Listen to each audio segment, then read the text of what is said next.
Brenda Danehart came to WTRF in 1981. People like her come along not very often.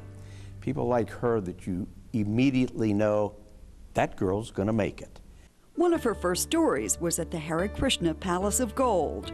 And I remember looking around thinking, oh my gosh, this place is just gorgeous, you know, that they built this beautiful place. But I didn't realize that you had to take your shoes off when you had gotten there, and said, you know, will they give my shoes back? And he probably thought, oh, for heaven's sakes, what a rookie. Over the next 36 years, she covered it all. I do remember when President Clinton came here to campaign, and he actually walked up to us when we were standing there. That was really, really cool. On 9/11, after the attack on America, Brenda and Frank and the news team at that time, at the end of the news, had a community-type meeting that calmed the people down in our community. Brenda Danehart is first class. She's the kind of person that you are lucky enough to be able to work with, but more importantly, lucky enough to know. Of all the years I've known her, she's been very consistent. She's always got a smile on her face, and she's up when everybody else seems to be down.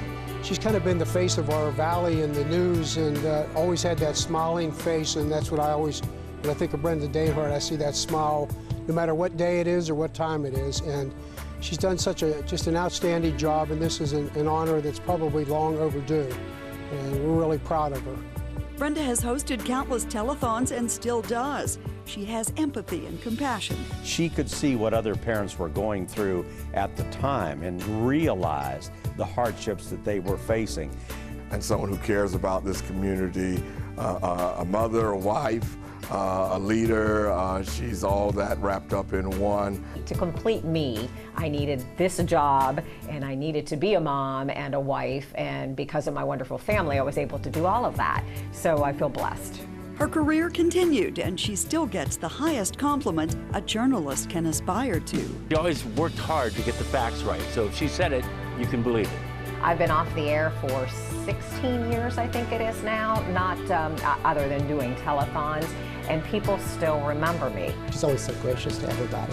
She really liked for me to tell you this story, but when I say everywhere we go, I mean everywhere.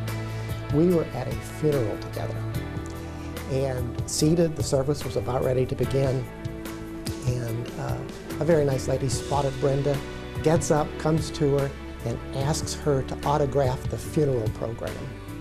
And Brenda, not wanting to disappoint her, hesitantly autographs the funeral program right beside the picture of the deceased. And she's beautiful on the inside and out.